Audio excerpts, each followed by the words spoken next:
Hello guys, pag-usapan lang natin ang breaking news. May pasabog nga naman kasi ang balibalita at exclusive na pinag-uusapan ngayon is a Katniel movie comeback still possible. This is what Direk Cathy Garcia Sampana was to say. Ibig sabihin, pwede talagang magkaroon ng comeback sina Daniel Padilla at Catherine Bernardo dahil sa paniniwala umano ni Direk Cathy. Na alam naman natin kasi kung sakasakaling sang-ayon umano ang management ng ABS-CBN or ang Star Magic na nag-aandel umano kina Catherine Bernardo at Daniel Padilla, pwedeng-pwede talaga silang magkaroon ng project at pwede sila makabalik at magsamang muli. Na alam naman natin kasi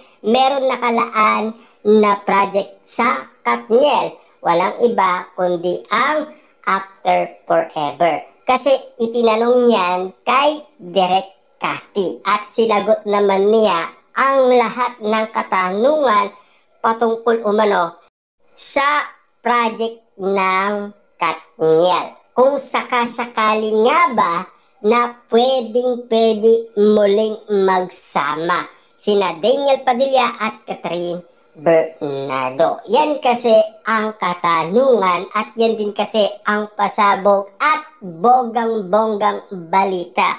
Malupitan nga naman kasi lahat ng katanungan na ngayon ay posibleng-posible. Kaya nga naman kasi ang lahat ng paniniwala ngayon ng mga Dilul fans na Katniel fans, malaking saya at malaking pasabog ito na inaabangan nila at iniintay nila na makabalik na sina Daniel Padilla at Catherine Bernardo. Lalong-lalo na kasi magdadalawang taon na ang kanilang iwalayan.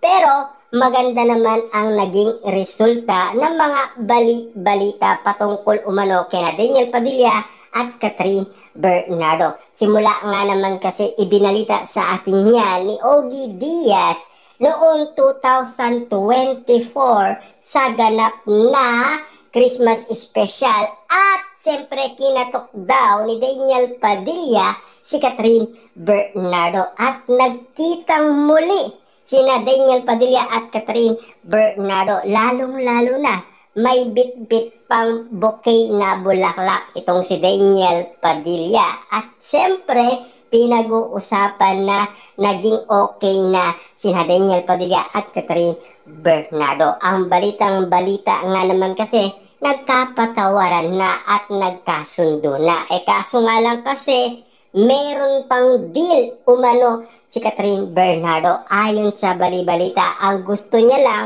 magtropa muna sila at magkaibigan muna. Period na daw yon ayon kay Catherine Bernardo. Kasi hindi madali ang kagustuhan ni Daniel Padilla na magbalikan kaagad sila. Lalo-lalo na kasi masakit yung pinagdadaanan ni Catherine Bernardo dahil sa epekto ng iwalayan at dahil din sa ginawang kasalanan ni Daniel Padilla. Lalong-lalo na yan ay alam ng karamihan dahil noong 2023 binatikos ng karamihan si Daniel Padilla na ayon sa kanila buti pang mag-ibang bansa na lang si Daniel Padilla para at least malinis niya ang kanyang pangalan at hindi siya makilala ng iba't ibang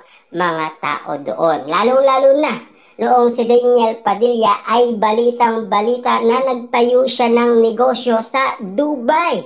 Lalong-lalo na may mga Pinoy doon na nagtanong kay Daniel Padilla kung bakit niya inahanap si Catherine Bernardo kay Daniel Padilla.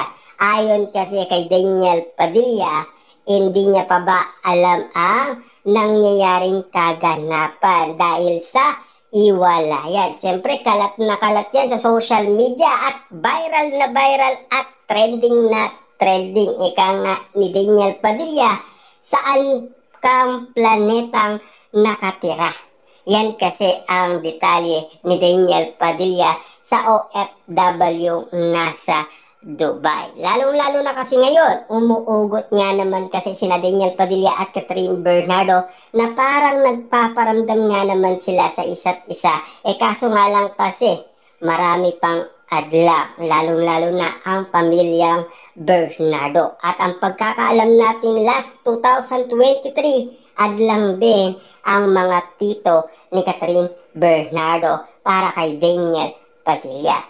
Siyempre kung sakasakali man okay na sina Catherine Bernardo at Daniel Padilla, baka sakaling maging okay din sa pamilyang Bernardo si Daniel Padilla. Nagkamali man siguro siya, pero kaya din siyang tanggapin. Hindi lang natin alam kung papaanong proseso ang gagawin ni Daniel Padilla at Catherine Bernardo. Lalong-lalo na kasi kailan lang ibinalita umano na si Catherine Bernardo at Daniel Padilla ay nagkita at lalong-lalo na madalas daw lumabas at magkita ayon kay Sian Gasa. Kaso nga lang kasi pinipigilan lang ni Mami Min Bernardo. Siyempre, si Catherine Bernardo ay gustong-gusto niya pa rin balikan si Daniel Padilla. Lalong-lalo na kasi naging okay na silang dalawa.